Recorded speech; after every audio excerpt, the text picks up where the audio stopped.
February 28, 2026. The world woke up to a geopolitical earthquake. Under the codename Epic Fury, the United States and Israel launched a massive, coordinated strike against the heart of Iran. Tehran, Isfahan, Qom, the pillars of the Islamic Republic were shaken. The smoke was still rising from Iranian missile silos when the news broke the supreme leader was dead. The Middle East wasn't just on fire, it was entering a total power vacuum. In Washington, the talk was of total victory. In the Persian Gulf, the U.S. Navy was bracing for a massive retaliatory strike on their bases in the UAE and Qatar. But if you look away from the chaos in the Gulf and turn your eyes to the cold waters of the North Atlantic, you'd see something even more intriguing. The French nuclear-powered aircraft carrier, the Charles de Gaulle, was in the middle of a massive NATO exercise called Orion 26. 25,000 troops, Swedish frigates, Baltic defense. This was supposed to be France's big show of solidarity against threats from the north. Then, the order came from the Élysée Palace. Emmanuel Macron didn't just send a message of support to Washington. He did something much more French. He ordered the carrier to break formation. He told the fleet to abandon the NATO drills, turn around, and sprint. 7,000 kilometers in less than a week. Destination? Not the Persian Gulf, where the Americans were screaming for help. The destination was the Eastern Mediterranean. The target? Lebanon. While the Americans were focused on destroying Iran's military machine, the French were moving to secure the Levant. This wasn't just a rescue mission for the 20,000 French citizens in Beirut. It was a calculated, high-stakes move to seize the diplomatic initiative.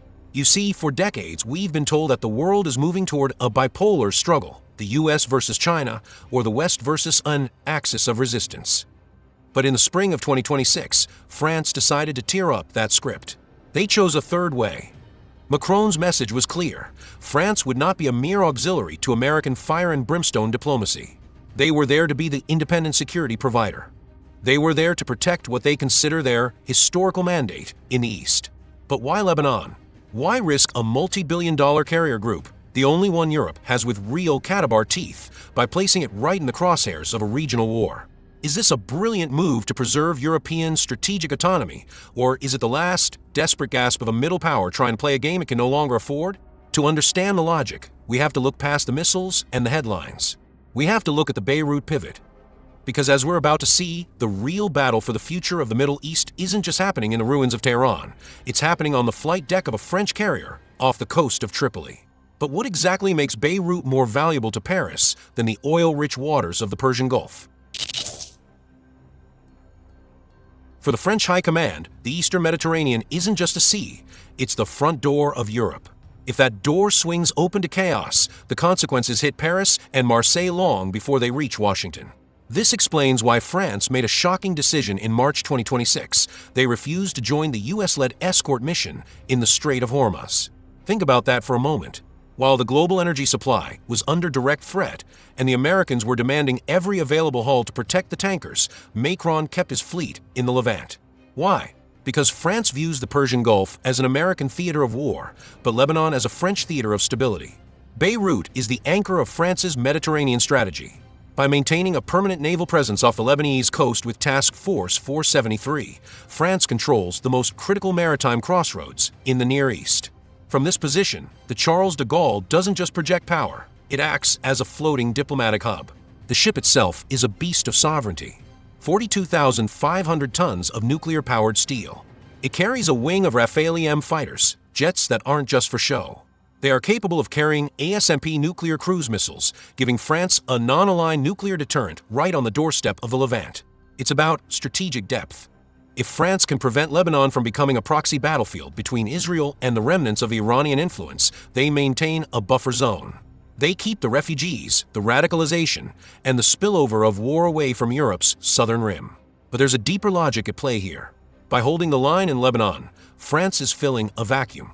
As the US gets bogged down in a direct, grinding war with Iran, France is stepping in to manage the Near East on its own terms.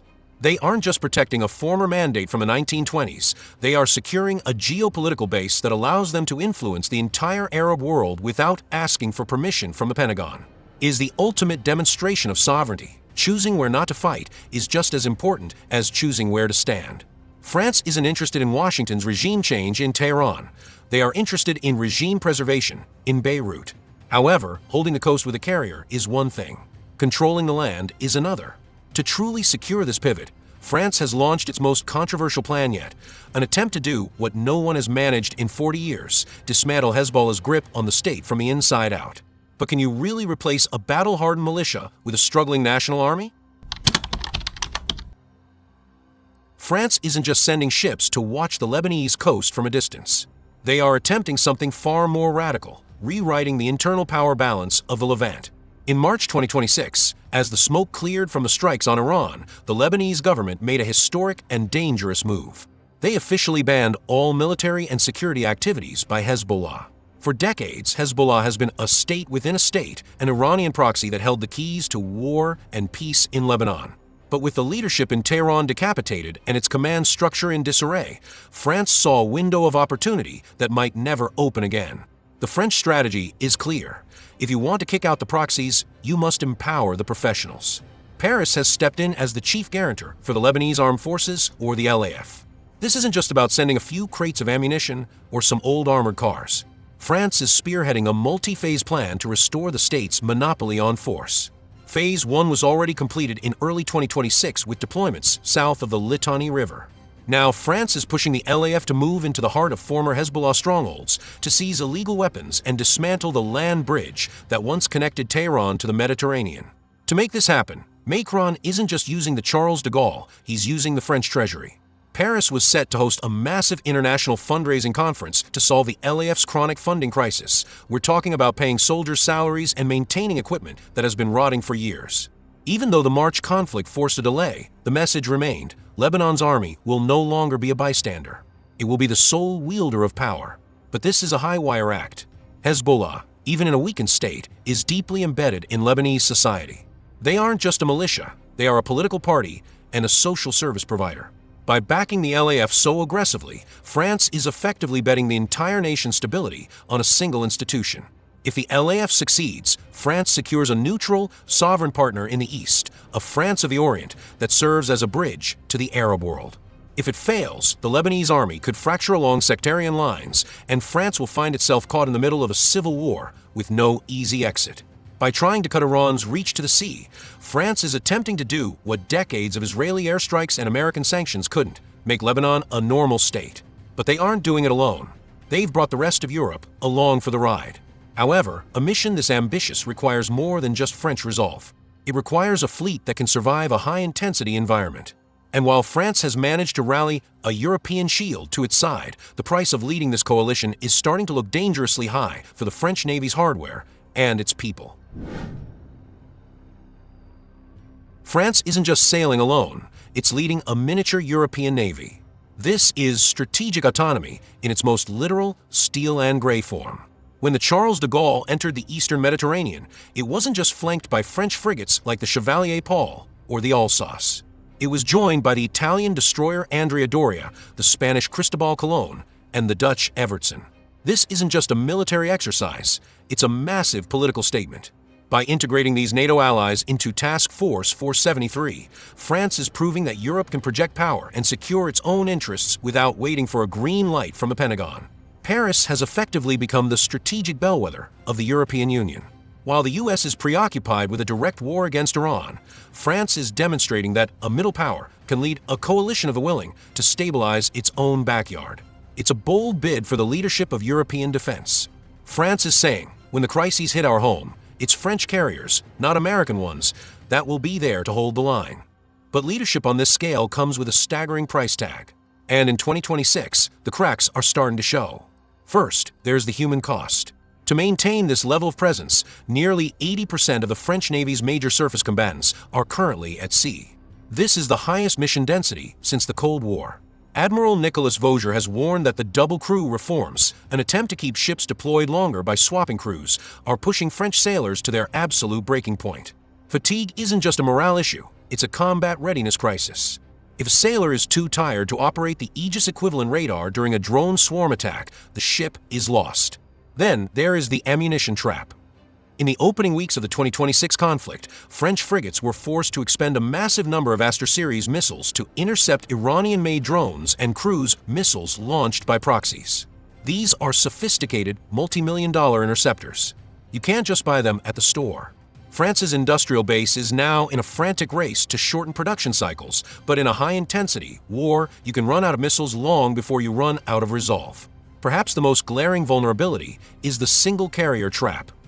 France only has one Charles de Gaulle. It is a formidable tool of deterrence, but it is also a single point of failure. When this carrier eventually has to return to dry dock for its mid-life refit or even routine maintenance, France's entire maritime strategy in the Levant could evaporate. France is playing a high-stakes game of geopolitical poker. They are betting that their elite, high-tech assets, like the new shipboard data centers and the Rafale M, can compensate for their lack of sheer mass. It is a brilliant display of precision power projection, but it leaves almost no room for error. So, as the flames of the 2026 Iran war continue to spread, we have to ask the ultimate question: can France truly sustain this role as the third-way mediator? Or is the French script for Lebanon destined to fail because the playwright has run out of resources? As we look at the wreckage of 2026, we have to be honest. Has France truly secured its place as an independent global player, or has it merely staged a magnificent but unsustainable performance? There is no doubt that the Beirut pivot was a masterclass in diplomacy. While the superpowers were locked in a cycle of mutual destruction, Paris successfully carved out a space where a different kind of power could exist. They proved that a medium-sized nation with the right historical links and elite military assets can still move the tectonic plates of the Middle East. But this third way is built on a very fragile foundation. The single-carrier trap we discussed isn't going away. France is attempting to lead European defense with a navy that is fundamentally overstretched. You cannot be the chief guarantor of a nation's sovereignty if your primary tool of deterrence is only available half the time. Paris knows this. That's why they are betting the future on the PNG, the next-generation nuclear carrier. 80,000 tons, electromagnetic catapults, a ship twice the size of the Charles de Gaulle. But that ship won't be ready until 2038. Until then, France is walking a dangerous tightrope. The gamble in Lebanon is even riskier. By tying its prestige to the Lebanese armed forces, France has linked its own credibility to an institution that remains fragile, sectarian, and underfunded. If the LAF fails to disarm the remaining Hezbollah cells, or if Lebanon slides back into sectarian chaos, France won't just lose a geopolitical pivot, it will lose its reputation as a leader of European defense. In the end, France's mission in 2026 tells us something vital about the future of global politics. The era of the unipolar moment is dead, but the era of the middle power is just beginning. France has shown that you don't need to be a superpower to act independently. You just need a clear vision, a bit of historical audacity, and the willingness to risk everything on a single, high-stakes move. The French script in Lebanon isn't a guarantee of peace. It's a desperate, calculated bid to remain relevant in a world that is rapidly moving beyond the reach of any single empire. France has proven it is still a first-class player on the geopolitical board. The only question is, for how much longer can they afford the price of admission to the high-stakes table? Only time and the next dry dock cycle will tell.